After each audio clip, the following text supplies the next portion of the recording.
Oh, Toni, smile so we can see you. Because that's the whitest part. I have a beautiful smile, by the way. Toni. One sec.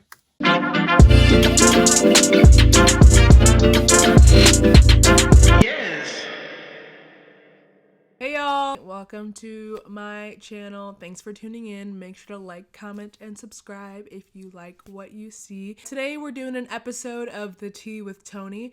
If you don't know what that is, it's where I drink tea and spill some tea because shit happens. And I think it's good to talk about it because oh, come on. What was I saying? Oh, I was just describing the show. It's the Tea with Toni, and we spill tea and we drink tea. So if you want to pause the video and grab a glass and just take a chill out while I maybe take us down some serious topics. Today's video is sponsored by green tea. I'm going to start sponsoring things now, even though this channel is new, so that when I get brands, you guys aren't going to be like, oh, she sold out. No, I've been selling out from the beginning, so stand corrected before you try to come at me. This tea is about my race. If you haven't noticed, I'm Black. My parents are from Nigeria, so I am a first generation immigrant. My parents immigrated here when they were like 24, I want to say. So I was born here, but like my brother and them were not. I just want to kind of start and talk about that because I feel like I've made a lot of jokes about it. Jokes have been made about it pretty much my entire life. And I don't know if I've ever like in one place consolidated my experience with it. So just like a quick disclaimer is that like a lot of these examples are from my childhood, and it's like no surprise where I grew up, Hinsdale, Illinois, rep H-Town, but I don't want to paint that town specifically in this negative light. I think that a lot of these experiences are universal to if you grow up as a minority in a place where there's a majority. I've just talked to people even when I've posted funny photos about it have reached out saying like, wow, this is literally my life. So I don't want to make this specific to Hinsdale. I just think that these are universal experiences if you grow up in this way. So I think a lot of people will have similar stories about completely different places. But I think it's like best to start off with the fact that race was never like a big thing for me until I moved to Hinsdale, because I grew up in Homewood Flossmoor, another suburb of Chicago, and it was really racially diverse from what I remember. I also moved when I was 9, so I feel like when you're 9 you're not really like thinking about those types of things. It never really came up because everyone was there. Like there was all types of colors, shapes, sizes, socioeconomic statuses, so it was just pretty diverse, like especially for the young age I was. It just wasn't something I was focusing on. But when we were 9 we moved to Hinsdale, Illinois, and I've looked up the stats for this before. I think it's like 8% white, if I want to say. I think it's like 3% African American. Pretty sure my family was like half of that. Yeah, it was just a lot different. I guess a good story to paint this that I actually didn't find out until like a year ago, and I'm glad I didn't know because I don't know how I would have felt if I was a little kid and I heard this, or that I knew that this was how people felt about me. But my mom told my sister and I, she kind of offhandedly brought it up and we were like, what are you talking about? And she said, when we moved we got a present on our doorstep, and as you may be thinking, oh, someone gave like a gift basket or like a welcome pie or whatever white neighborhoods do. Yeah, no, they actually left bananas on our doorstep because I guess when you are Black, you are a gorilla. So when I found this out, this was, I think, a year or two ago, I was shocked. Like that, just the mere presence of my family in this neighborhood set off someone. Like my mom obviously didn't take it anywhere because it's not even safe at that point to take it somewhere. So we have no idea who did this, but just the mere presence of our family in this neighborhood was off-putting. It's a euphemism I'll use for that. Was off-putting enough for someone to do that. So I don't think a lot of people know that because I didn't even know it. But yeah, that's kind of the context that we were going into, where we weren't welcomed, which is fine. We've been making it on our own for many years. My parents came with literally nothing to this country and was able to move us to this town. So like we didn't need a welcome basket. I don't think we needed bananas either. So that was kind of the homecoming to Hinsdale. And I'll fast forward to go into more of my experience in a chronological order of like how I grew up. And I moved moved in the beginning of summer, but fast forward to a couple months into school and things were actually going really well. I'm an extrovert. You can, I don't know, maybe that's not obvious. You don't really know me, but I'm pretty extroverted. And I think once I got over the initial nerves of moving, I was just pretty easily able to make friends. I also moved at a really friendly time. Like 3rd grade is still when everybody gets invited to everyone's birthday parties and everyone brings snacks for everybody and everyone gets a Valentine. So I was included in all of that. I think it was harder for my sister who moved in 7th grade and kids are just mean. I was a bully, so like I'm okay saying that. I lived there for a couple months and I felt really good. And I'm gonna try to tell most of this, by the way, without giving away the identities of anyone, because kids say the darndest things and I'm not trying to make it obvious anyone who said this. So excuse my vagueness. It's just more like I don't even want this person to maybe know that they said this because I doubt that they remember it. But I was walking home with someone and we were talking and I was telling them a story and I could tell that they were distracted, like because there was 2 black boys around our age on the other side of the street and they were having fun telling a story. I'm not really sure. I wasn't paying attention because I was telling a story. Basically, they cut me off and said, "I wish all the black people in this town would move away except for you." Yeah. I don't really remember what happened afterwards. Remember everything leading up to it. Like I remember the part of the street that we were on. I remember the 2 boys, they had these backpacks and one was wearing blue. And like, I have a really vivid memory for it being a walk home that I did every day. But after this, I don't remember what I said, how I responded. I want to assume I probably was just like, yeah, or just said something. Because I had never really thought about race, even to the point where I had moved to this town. So I think I was just probably in shock because the memory truly feels like I just blacked out after that point. And I remember a hazy, like 15 minutes later, me getting home and kind of knowing that something not right had been said. And I told my mom about it and I just saw this like look in her eyes of conflict because this particular person and their family had been really nice to us, really welcoming. I think rather than address it, she wanted to push it under the rug. And I don't blame her for that. I do think that it left me with a little bit of confusion of how to feel about myself. I don't know. I basically was like, oh, so this town doesn't like black people, or black people are valued lower in this society. However, I am granted an exception.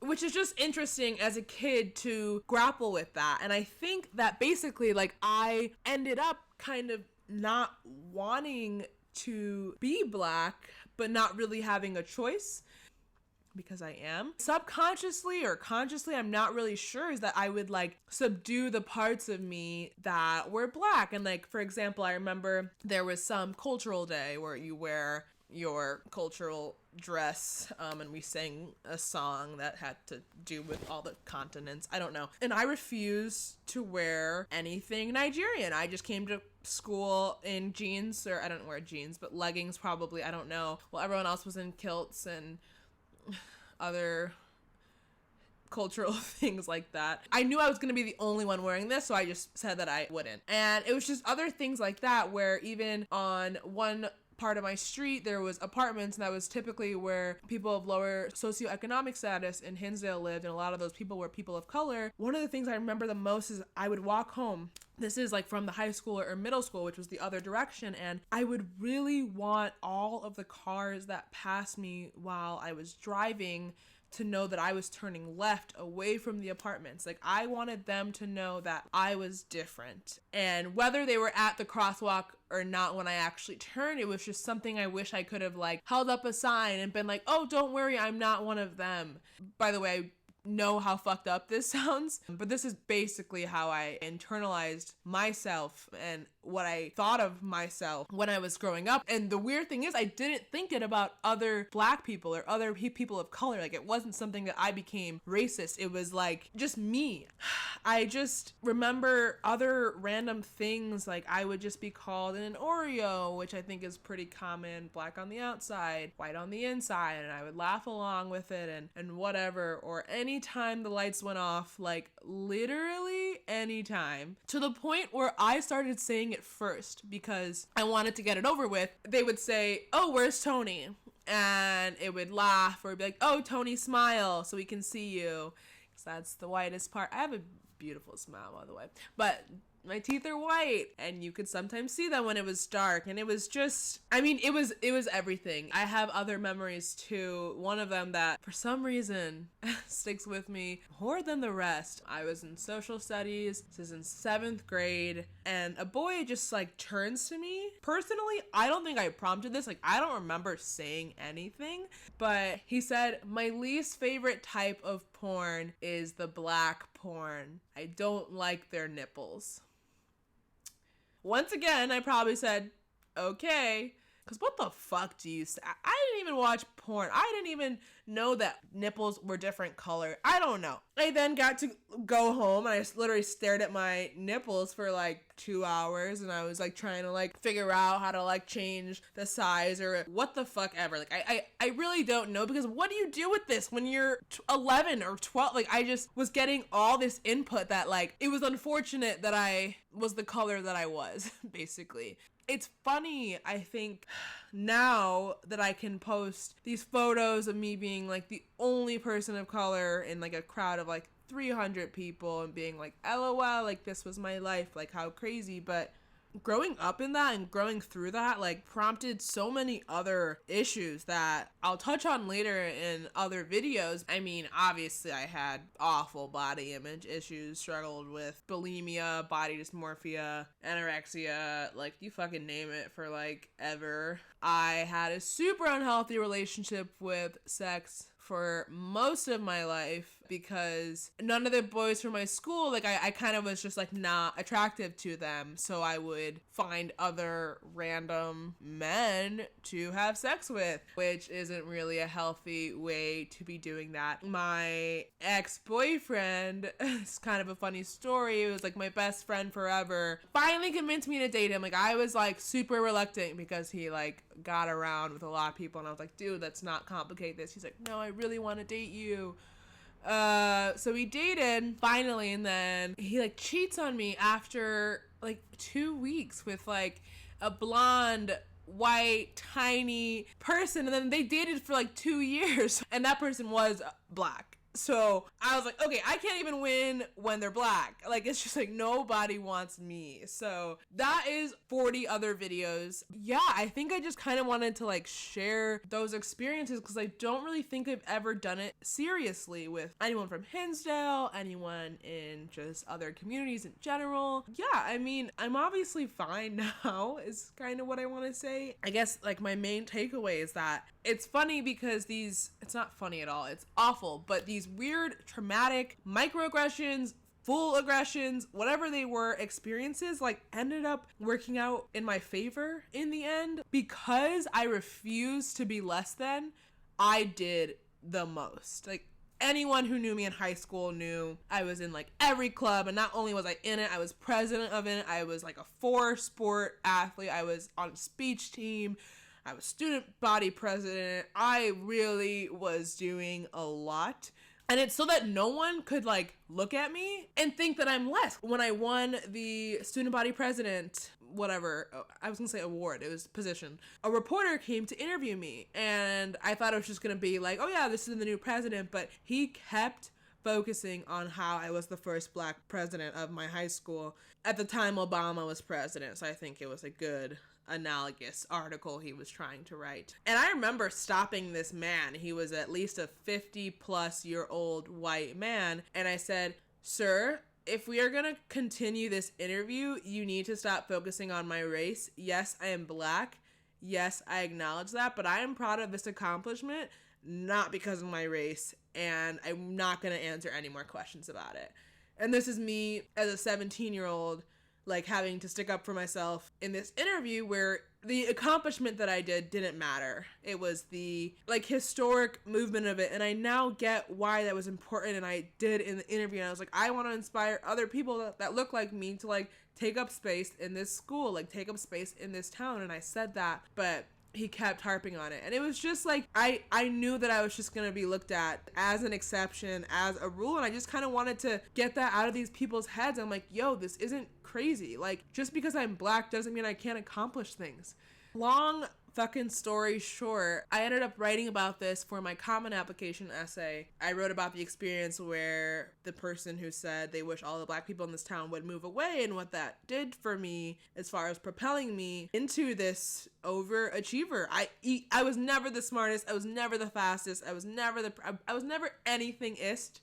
I was never the best at anything, but I sure as hell made people think I was. And like, that was just where I was gonna be. And I told this during my 3rd round interview to get my full-time job. And I got the job before the call even ended. I'm not saying like, milk your traumatic experiences, but fuck, if you were forced to go through them and you made it out on the other end, then use them, because I am the person I am because I grew up in this town. Like, I honestly think it ended up advantaging me at the end of the day. And I'm lucky, and I had a lot of people behind me. I had a lot of support. I had amazing siblings, cousins, parents to look up to and see what was possible for me and know that I had options no matter what people thought of me. But I just think it's important to talk about these types of things and to let anyone else know who maybe went through something similar. You are valued. You are special. And don't let anyone ever again think you are not capable of anything you think you are capable of, because you are. I guess like the main takeaway that I have is that I used to think black is less, and I could not have been more wrong. Black is beautiful. Black is magic. And I'm glad that I know that now, and I'm glad that I have that now, and I hope that this video may instill in someone that if they don't know that. And yeah, guys, that's the tea. Thanks for tuning in. Come back tomorrow, the next day, or whenever I post another video to hear what else I have to say. Thank you. Bye.